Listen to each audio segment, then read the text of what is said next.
apa-apaan nih?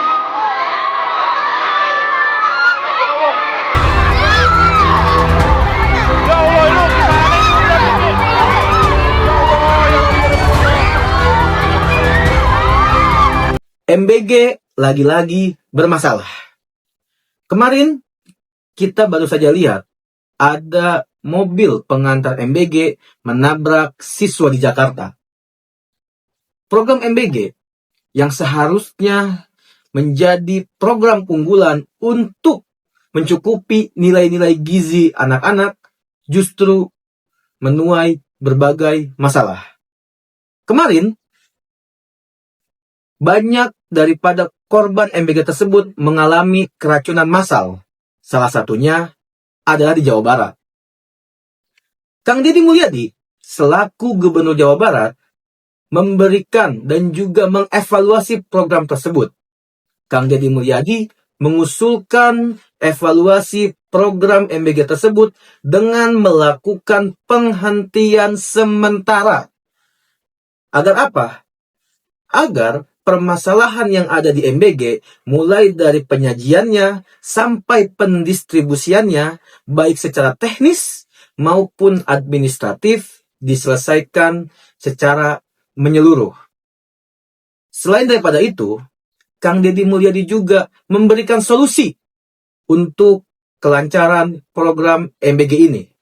Salah satunya adalah membangun dapur yang melibatkan masyarakat lokal, orang tua, serta guru-guru penerima manfaat.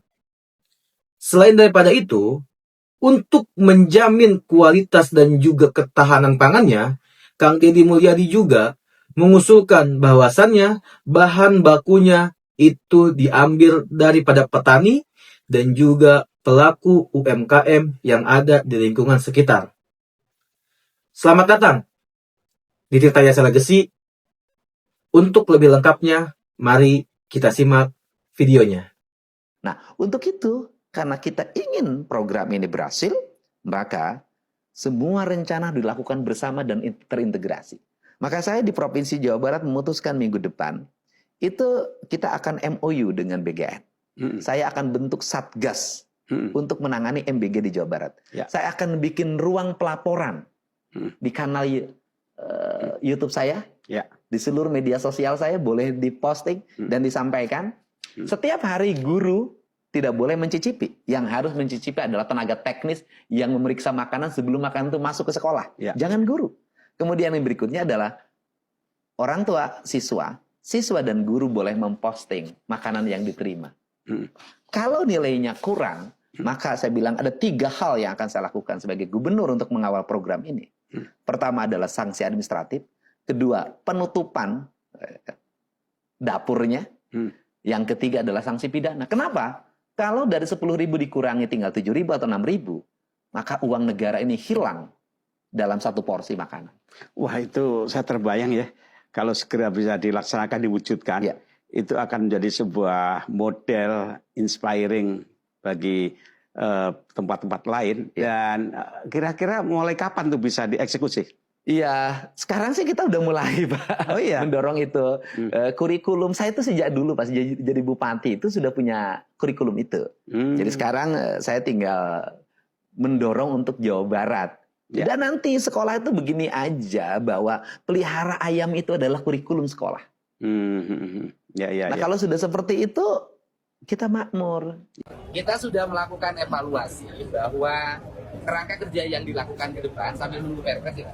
Sambil nunggu Perpres, pemerintah Provinsi Jawa Barat akan membentuk tim evaluasi, monitoring, dan sebagai satgasnya MBG Provinsi Jawa Barat sebelum satgas yang dibentuk oleh pemerintah pusat nanti diterbitkan. Nah, tugasnya adalah mengevaluasi seluruh pelaksanaan kegiatan dari penyiapan bahan baku, proses masak-memasaknya, jam masaknya, pengiriman bahannya, sampai mencicipi. Nanti yang mencicipi nggak boleh guru. Yang mencicipi adalah tim yang melakukan pemeriksaan terhadap kelayakan bahan pangan yang disiapkan. Itu yang pertama. Yang kedua, nanti tiap kabupaten itu ada lembaga aduan. Jadi nanti ada tim yang dibentuk oleh bupatinya untuk menerima aduan makanan yang disiapkan di sekolah. nanti guru atau siswa boleh mengadukan tentang satu, kualitas makanan, dua, kuantitas makanan atau porsinya. Karena kalau melihat alokasi pembiayaan, angka 10.000 itu tidak boleh berkurang. Karena keuntungannya sudah disiapkan Rp2.000 per porsi. Artinya, nilai makanan yang diterima oleh siswa harus 10.000. Kalau berkurang, maka implikasinya ada 3 nanti yang disiapkan oleh tim. Yang pertama adalah sanksi administratif, yang kedua adalah penghentian sebagai mitra, yang ketiga adalah proses pidana, korupsi, karena ada uang yang digelapkan, yang tidak disajikan dalam bentuk bahan panganan yang harus diterima oleh siswa. Ketiga hal itulah yang menjadi fokus kita, sehingga penyelenggaraan MBG ke depan jauh lebih baik. Dan yang berikutnya adalah saya mengusulkan tadi, dan nanti akan dibicarakan dalam bentuk MOU, sekolah-sekolah yang memiliki siswa sampai 1.000 orang, itu dimungkinkan nanti Pemprov dan Pemda Kabupaten membangun dapurnya di sekolah, sehingga nanti bisa menggerakkan orang tua siswa untuk secara bersama-sama menjadi relawan pengelola MBG. Ini yang menjadi fokus, dan yang terakhir adalah rekrutmen tenaga kerja diharapkan bersumber dari wilayah setempat, serta pasokan, suplai, dan demand seluruh kebutuhan MBG-nya itu terdata di dalam data statistik Bappenas. Sehingga itu bisa dihitung sebagai angka sirkulasi ekonomi yang ditumbuhkan melalui MBG, melalui anggaran APBN. Sehingga siklus keuangannya bisa terlengkapi, karena hari ini pemerintah provinsi dan kabupaten kan mengalami pengurangan dana transfer. Karena pengurangan dana transfer itu otomatis kan akan menghambat proses pertumbuhan ekonomi. Karena misalnya pembangunan infrastrukturnya menurun, jumlah orang bekerja mengalami penurunan, sehingga MBG ini harus menjadi bagian dari stimulus untuk mengisi ruang kosong fiskal yang hari ini berkurang. Ya. Evaluasi ini satu dihentikan, yang kedua ada langkah-langkah teknis dan administratif yang segera ditempuh. Ya.